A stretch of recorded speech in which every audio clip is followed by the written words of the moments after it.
So what's up mga ka-adventure? So this is where it all started.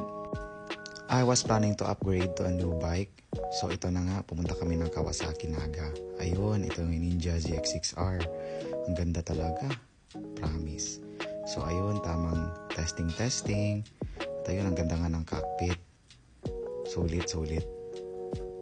And the hardest part is letting you go, cash. Char lang. At ayun na nga, tinutulak na ni manager palabas. Thank you, manager. Dahan-dahan lang po. Let's go! Teren! Ayan na. Kaso nga lang, hindi pa na-activate. Pero antay-antay lang tayo ma-activate rin to nung certified mechanic ng Kawasaki. Hey, so powering this Ninja ZX6R is a 636 inline-4 screaming engine, liquid-cooled, dual overhead cam, 4-cylinder, 4-stroke with a maximum power of 127 horsepower at 13,000 RPM and 68 Nm of torque at 13,000 RPM.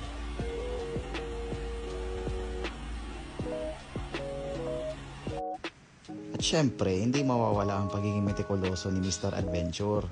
Ayun, tamang libot-libot, tanong-tanong kay manager, ano pa nga dapat gawin. So ayun, ang linis, bagong-bago, sariwa. At huli ka boy, sa behind the scenes ni Mader. Ayun. So thank you nga pala, shoutout nga pala dyan kay Kuya Christian at kay Mr. Manager sa pag-activate ng bike. Thank you. What a beautiful facelift. Whew, nakaka-inlove. Sheesh! Shoutout nga pala kay Roxita. Don't worry han, hindi pa rin kita ipagpapalit dito kay 6R. And here it is, the all-new Kawasaki Ninja ZX6R 2024. Woo! So ito, pwede ko na siguro itong iuwi. Tapos na ata eh. So pasensya sa mga stiff neck dyan. And a big shout out to Kawasaki Motor Trade Naga. Gwenchana, teng neng neng neng neng. Yan na yung epic part. Yung nag-SNR muna kayo bago umuwi. At ayun, naabutan ng ulan. Kawawa na naman ang bida nyo.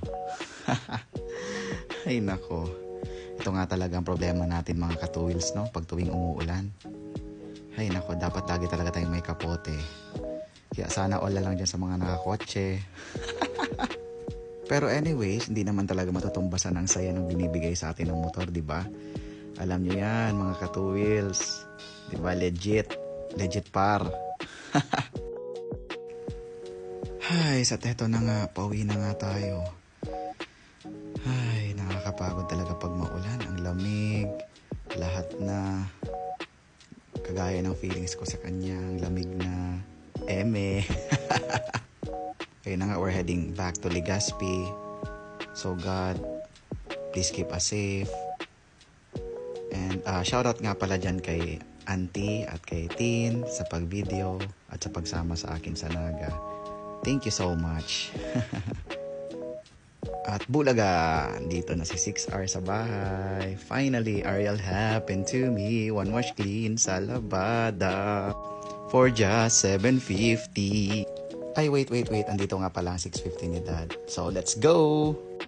So, powering the nimble, head-turning Z650 is a 649cc liquid-cooled, 4-stroke, dual overhead cam gasoline engine that delivers up to 68 horsepower and 66 Nm of torque, mated to a 6-speed manual transmission.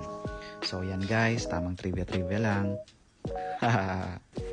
Nga pala sa mga di nakakaalam, this bike was bought 18 days after I bought my Kawasaki Ninja ZX6R.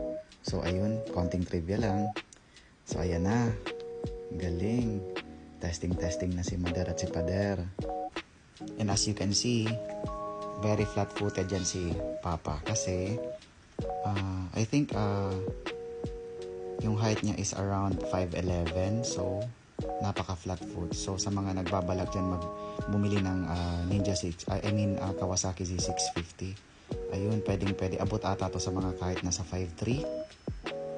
So ayun lang. Wow naman, cutie couple. At ito, tamang kain-kain. And Congratulations, Dad. And of course, guys, ako pa rin ang unang ride. Siyempre, ako yung magdadrive pa uwi.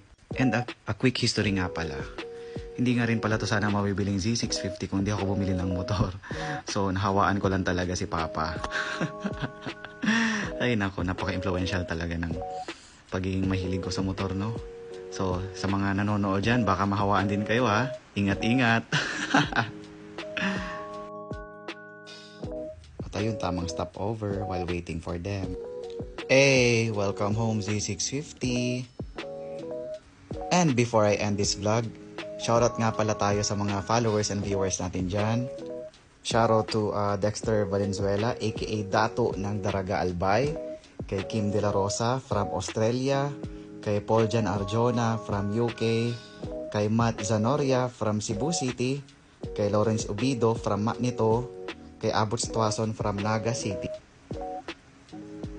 And shoutout din kay William Abel Tude from Cebu City. Kay Janyo Hinuida ng Kamalig. Kay Mariela Echeverria ng Tabaco City. Kay Skyrath Genzu from CDO. Kay Ken Baclao from Libon Albay. And kay Jmar Ditoito from Magnito. So ayun lang po guys, dito ko na lang siguro tatapusin yung vlog. Thank you mga ka-adventure.